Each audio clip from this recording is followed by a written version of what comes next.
Di sini, Profesor sebagai warga negara yang taat hukum mencari kepastian dan keadilan bahwa ijazah tersebut adalah asli dan Profesor melawan fitnah keji daripada Roy Suryo dan semuanya kawan-kawan itu dengan cara melakukan gugatan perdata di Pengadilan Negeri Jakarta Pusat. Sidang hari ini dibuka, ya, tidak dihadiri oleh 5 yang tergugat itu tidak hadir semua, hanya 1, hanya tergugat 3, tergugat 7 yaitu Pak Hermanto yang hadir, sedangkan yang lain nggak hadir.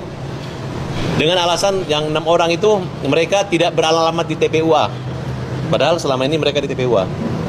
Nah, dan akan diadakan perubahan alamat ke rumah masing-masing saja.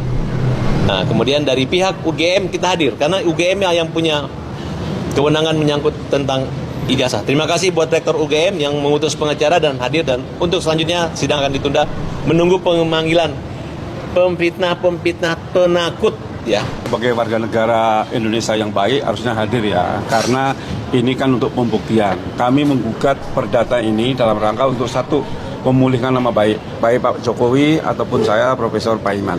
Yang kedua, kami ingin Pengadilan Negeri Jakarta Pusat menetapkan mereka bersalah. Karena terkait tuduhan ijazah palsu Jokowi, ini aduannya sudah diberhentikan oleh Baris Krim Polri. Dan juga lembaga yang punya otoritas mengeluarkan ijazah, yaitu Fakultas Kehutanan Universitas Gadjah Mada, sudah menyatakan bahwa ijazah Jokowi asli karena Jokowi kuliah dan lulus. Nah, tentunya harapan kami ya, ini penegak hukum dalam hal ini polisi segeralah memproses yang terkait laporan di Polda. Yang kedua, Pengadilan Negeri Jakarta Pusat ini sebenarnya mereka ini kan sudah menerima dan mengembalikan. Tatkala mereka mengembalikan berarti dia kan sudah membaca panggilan. Nah, ini hanya alasan saja karena nggak sesuai dengan alamat masing-masing. Tapi kita sebagai warga negara, sebagai penggugat, kita mengikuti proses hukum ya. Jadi kami akan mengirimkan kembali ke alamat masing-masing. Mudah-mudahan nanti tidak ada alasan lagi. Karena kami intinya ya tidak mau mencari permasalahan, tetapi mereka yang mencari permasalahan kepada kami, terutama Pak Jokowi dan saya, yang saya dituduh mencetak ijazah Pak Jokowi. Ya, ini sesuatu yang memang tidak bisa dibiarkan, sehingga mengganggu kredibilitas saya sebagai pendidik, bahkan saya selaku rektor, ini orang banyak mensaksikan kredibilitas saya dan elektabilitas saya, sehingga kami sebagai warga negara yang baik ingin menuntut melalui jalur hukum. Saya kira itu.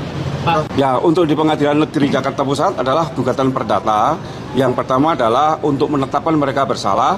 Yang kedua untuk pemulihan nama baik Pak Jokowi dan saya. Dan yang ketiga adalah ganti rugi. Itu gugatan kita 3 itu untuk perdata di Jakarta Pusat. Kalau ganti rugi berapa? Itu pengacara saya, kalau tidak salah 1,5 ya Pak.